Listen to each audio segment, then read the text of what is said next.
Good afternoon. It's been a few days since I made a video, mainly because we've been getting a lot of rain and more rain is on the way. And I mean, we got hit with some heavy duty storms, including lightning and thunder and the whole works. And the place has been flooding, and I've had some leaks in the house. It's just been um, a bit challenging, but it was a very good day today because I got some things resolved. Um, Richard's best friend, Mike, our handyman guy, came over and they patched up, with some caulking wherever the leaks might be occurring. And I I learned uh, I sort of knew how to switch. Richard has a way of switching water over. That's no sense going in that. But anyway, I learned some things today that was important. And hopefully, what Mike's crew did will stop those leaks from coming in because, boy, it was bad. I think the worst that I've ever seen in our house. And mainly because well, we put in a new roof, and the new roof held up nicely, but there was, I guess, some areas around the big picture windows that was a little sketchy and had to be redone. And Mike even told Richard, uh, "You probably are going to have me come back and do more caulking um, once we find out how it holds up with the rain." And also, we've got these big eucalyptus trees. And so they shed leaves on the roof, and uh, that has to be taken care of and swept so that, it doesn't accumulate water and it can affect the roof and lead to wood rot and that sort of thing. So we got that taken care of, and then but man, I mean, you can see how much it rained. Now that's Gary's over there, and I talked about how that looks like a gigantic lake that filled up over at our neighbors at Gary's, but the, uh, that will eventually evaporate because uh, it's not like what Richard did, where Richard dug in and made actually a lake to hold the water. And this is the first time, see on the left side here, this is the first time that I've seen the lake actually fill up all the way to the top in a very long time. When we get rains, seasonal rains during the winter, it will fill up, but I haven't seen it go all the way, I mean, to the edges, all the way to the top in a very long time. And boy, the water is still flowing in, and we're still expecting even more rain. So it's going to hold up. That lake is going to hold up definitely for a whole year. Everything is turning green and beautiful after these rains, as you can see. It's just beautiful. And I think Richard would really love this. And I know he sees it. I think he watches the ranch as a guardian angel from the heavens. But all that water over here on Gary's, that's going to evaporate. As soon as you get some dry weather, it will, evaporate in just like a few days. But because Richard designed this lake to hold the water, it will hold up as a lake. I would call it a small lake. It's too big to call it a pond, so I just kind of call it a small lake. And it's wonderful because, as I mentioned in other videos, it provides water for all the wildlife, all the various birds, and as you can see behind the lake, we are like the only ones that have a forest in the back. Everybody else has cut away the trees and so forth and brush for agricultural reasons, for cattle reasons, but we're the only ones that still have this beautiful forest in the back, and so there's a lot of critters that live back there, and the lake provides water for them and food for them. Anything, all the varieties of birds, owls, and herons and egrets, and not to mention, all the wild birds. And also coyotes and deer and pigs and skunks, rabbits, just all these cute little critters have a nice home back there in those willow forests. So I'm glad that we got the rains, but it's challenging when you get leaks and things flood and so forth, but not nearly as bad as if you're living in the city and the highways are flooded. And like in Malibu, you just know, I haven't been listening to any news, but you probably just know that there's been landslides probably going on down there with this kind of heavy rain and flooding. So the rain here just makes everything more beautiful, and that's really nice. So also I wanted to share, to me it made me feel good, but I have often talked about the beautiful spot that Richard was buried, and his son arranged all of that, and it was like a perfect location and just a beautiful place. And it's just practically just around the corner from us. So I just pop in the car and I go around on the road, and I'm there in like a minute. It's almost like you could almost walk there if you wanted to. You could walk just right over there if you wanted to. That's how close it is. And I had been thinking, maybe I should, get a plot next to Richard's gravesite. And I was thinking, okay, all this space is available next to, on the right side of his gravesite, on the left side. I thought it's all available. And I kind of put it off, thinking, oh, there's plenty of space here. I'll call them when I think if I really have reached a decision about it. And when I did call, I was shocked to find out. He said, those plots are going so fast. He said, the ones next to Richard on the left and right side, they're already gone and taken from other family members and so on. And he said, but there is one right above, which is, equivalent of being right next to his gravesite. So I just thought, you know what, I'm just going to do it. I'm just going to buy that plot. And I thought, if it makes me feel uncomfortable, if I have doubts rising up, if I'm thinking, you know what, that's a lot of money, maybe I should just go with, I always thought of just doing cremation and having someone take my ashes, like maybe, in Maui, and put the ashes in the sea or something, because I'm a Pisces. I feel like that's where my ashes belong, is in the ocean, and a beautiful ocean, near our land. It's cliffs and just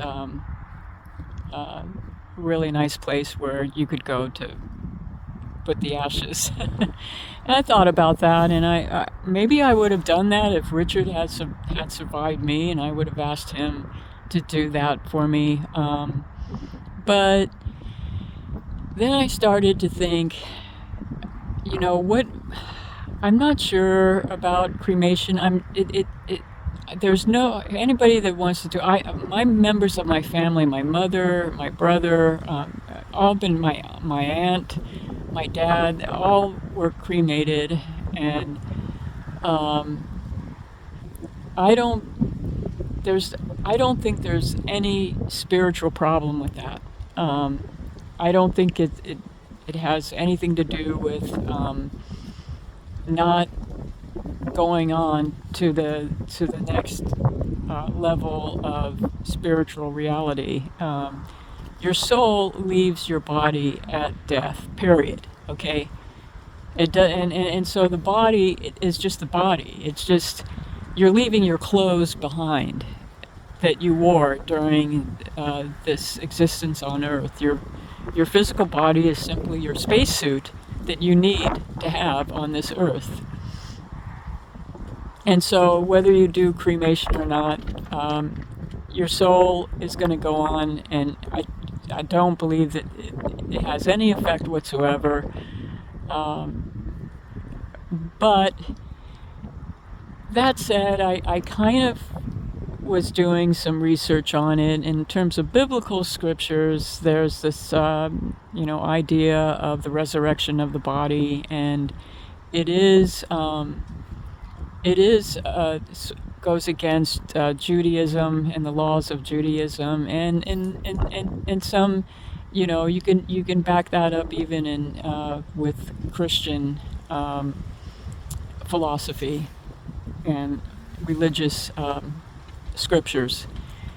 But that's not even the reason why I chose to buy this plot. I just wanted to have my remains next to Richard's remains. I just wanted to use the metaphor again, my spacesuit to be buried with his spacesuit. And even though it's expensive, and I'm telling you, it's not cheap to have your, body, you have to find the plot. What you're doing is kind of buying the property. It's like you're buying a little piece of land, and you even get a deed with it. So, but I was thinking, okay, if I had any apprehensions about it, like, okay, it's not worth the money, just stick with cremation. If I had doubts like that, or am I doing the wrong thing? And I kind of was, I guess you could say, kind of praying on it and thinking, okay, if it's not the right thing to do, I know my guardian angels. I know maybe Richard would give me some kind of signal, like, don't bother, don't spend the money, But I wasn't getting any of that, and instead, I got kind of like a good feeling from it. And that's when I knew I was doing the right thing, because I just got like a secure, good feeling about it. And so I'm going with it. And I knew that I had to make that decision right away, because I was really surprised when he told me, oh, the ones on the left side and the right, they're already gone. So there's one right above his gravesite, which is, still the equivalent of being right next to his gravesite. But I felt like, okay, I got to jump on this before it's gone. And so I did, and I feel good about it. And I probably, have another 10 years or more to go. Only God knows when your time is up. But I'm 70, so, let's just say I die right around the same time Richard died, around 84, okay? And so I got plenty of time to pay it off. So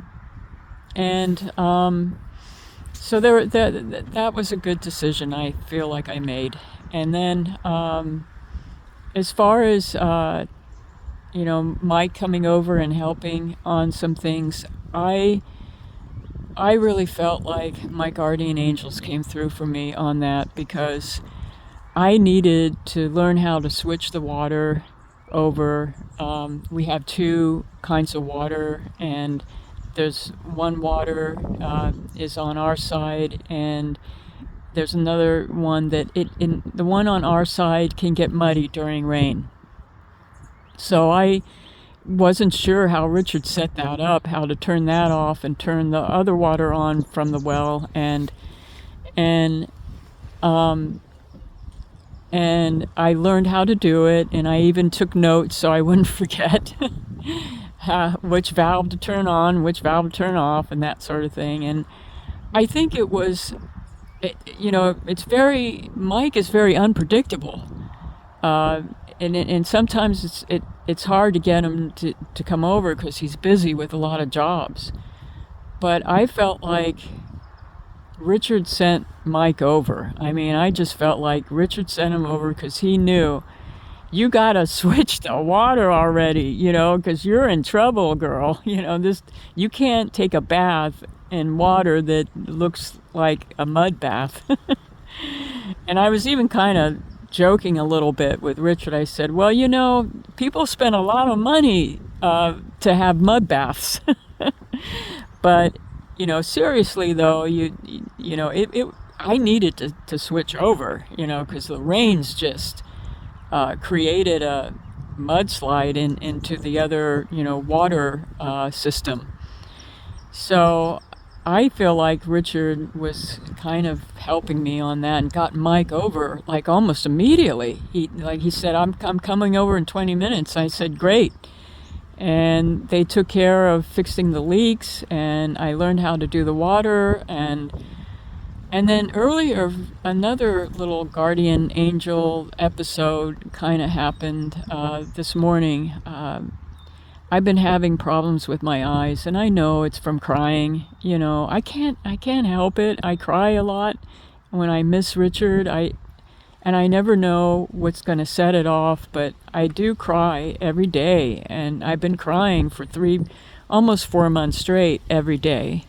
And my eyes are really, getting affected by it. And my left eye felt very sore. What is it, Schmickles? My left eye was really feeling sore, and I didn't know, I put some eye drops in, and it didn't really help. And it was on the eyelid, like near the eyelashes where it was sore. So I had this stuff that helps calm any inflammation with your eyes down. It's a little ointment, and I thought, okay, I'm going to put this in a place where I'll be able to find it, because it's real small. It's very small. It's like the size of your thumb or something, or smaller, or your little pinky. That's how small it is. It's a little tiny tube of ointment, and I thought I put it in this one place in my medicine cabinet, and no, wasn't there. I said, here I go. I organize things, and I think, okay, I'm going to put it in a safe place where I'm not going to lose it. And I put it in such a safe place that I can't find it. But it wasn't that. It was like, I know that I would have either put it in my medicine cabinet or in my drawer, my bathroom drawer. And it was not to be found. I looked through everything. And I just said like a little prayer and said, oh, my guardians, if you can hear me, my eye is really hurting, and I don't feel like going all the way up to a drugstore to see if I can find that ointment, because the drugstores where we live all closed down. They were Rite Aid, and Rite Aid went out of business.